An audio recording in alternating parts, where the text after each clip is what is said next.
mau nanya Pak, ya, siapa moderator ini? Silakan Pak, monggo. Kemarin itu kan di DPR RI juga menyatakan bahwasannya mengenai mafia tanah ini akan dikenakan pasal tindak pidana pencucian uang. Itu bagaimana Pak? Terus kemudian juga kemarin Pak Ahy juga sempat memberikan pesan ke Pak Arsul Wahid terkait dengan infrastruktur sumber daya pangan dan juga hilirisasi, dan ini juga menjadi atensi juga terpilihnya Pak Prabowo Subianto menjadi presiden. Nah, apakah akan ada kerjasama antara DPR Komisi 5 dengan Kementan dan juga Menteri Agama DPR terkait dengan sumber daya pangan dan juga hilirisasi ini? Dan kemudian Pak, izin bertanya untuk Pak Lutfi Sigit, Pak, ini kemarin kan juga Pak Presiden Prabowo Subianto juga menyatakan bahwasannya meminta untuk mewanti-wanti adanya disadap seperti itu, dan Pak Prabowo juga menghimbau untuk menteri-menterinya berhati-hati. Apakah nantinya dari pihak Kapolri sendiri ini akan ada upaya untuk bagaimana nantinya supaya tidak terjadi kesadapan terhadap Prabowo Subianto dan juga menteri-menterinya seperti itu Pak? Izin Pak, terima kasih. Baik, saya satu pertanyaan ya, tentang dua pertanyaan tentang TPPU. Itulah kenapa kami datang ke sini, karena yang boleh menyidik dengan TPPU atau tidak TPPU itu adalah subjektivitas penyidik. Itulah kenapa kami datang ke Pak Kapolri dan jajarannya untuk berdiskusi, karena beliau yang punya otoritas penyidikan maupun penyelidikan. Kami memang punya PPNS, tapi tidak punya otoritas untuk menyidik. Yang punya otoritas penyidik adalah tetap APH, yaitu aparat penegak hukum.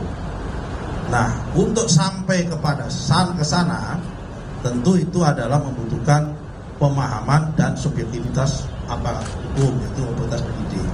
Kami sudah sama, sebelum ke sini kami juga sudah datang ke Kejaksaan Agung, dan itu artinya sudah ada kesepahaman. Kalau Pak Kapolri sudah oke, Jaksa Agung sudah oke, maka tinggal satu lagi nanti yang harus kami datangi adalah pihak Mahkamah Agung. Soal masalah support tanah terhadap infrastruktur, terutama terhadap swasembada pangan, terhadap infrastruktur hilirisasi maupun swasembada energi, kami akan support. Karena apa? Karena kami salah satunya mengelola tanah negara yang saat ini statusnya liar, yang jumlahnya itu sampai saat ini diperkirakan mencapai 1,3 juta hektar. Tetapi kalau masih dibutuhkan lagi, nanti kita akan support cari yang lain.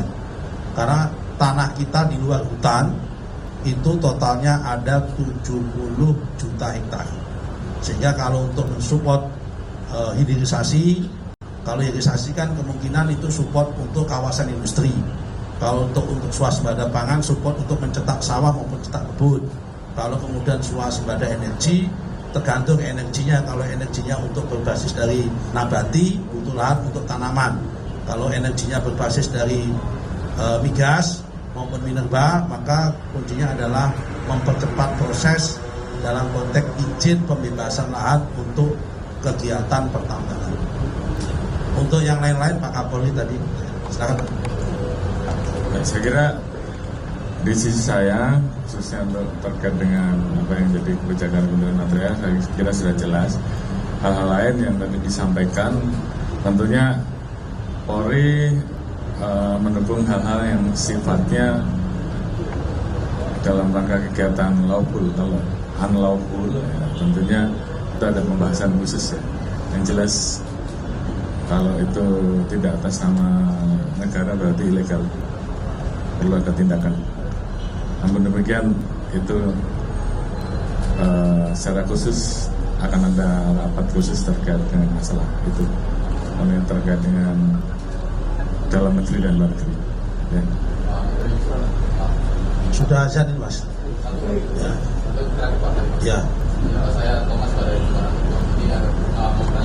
kan komitmen dengan Polri ya Pak. Cuma kalau dengan masalah tanah ini yang sudah berlarut-larutnya itu kan riwayatnya sering terjadi dalam eksekusinya itu tidak bukan apakah dalam pembahasan ini ada komitmen yang untuk dalam mengeksekusinya itu nanti tidak ada upaya yang eksekusinya tidak harus perkara macam-macamnya. Yang pertama untuk Pak pembahasan kita dari dalam. Nah, DPR kemarin bilang mau ada pembahasan lagi soal RUU Polri yang dilanjutin padahal sudah dibatalin. Itu gimana Polri mengingatkan? Terus Pak bisa Pak Polri jawab Pak sekarang. Singkat karena sudah azan, ada 3 jenis konflik pertanahan. Pertama, konflik skala rendah, biasanya itu individu dengan nilai ekonomi rendah. Kemudian yang kedua, konflik dengan skala tinggi, biasanya itu antara rakyat dengan korporasi atau individu dengan individu tapi punya tingkat ekonomi tinggi.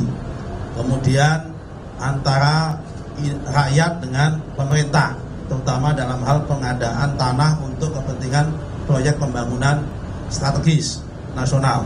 Itu pasti akan ada tensinya itu. Kami dengan beliau sudah sepakat sejauh ini berusaha untuk mengeliminasi atau mengurangi gesekan, menyelesaikan masalah ini dengan mengedepankan nilai-nilai kemanusiaan. Itu yang kita dahulukan. Kalau nilai-nilai eksekusi itu belakangan, kalau dialog dengan berbasis kemanusiaan sudah ngetop. Saya kira itu, Pak. Ya, saya kira kalau rencana undang-undang Polri kan inisiasi dari rekan-rekan mitra di DPR.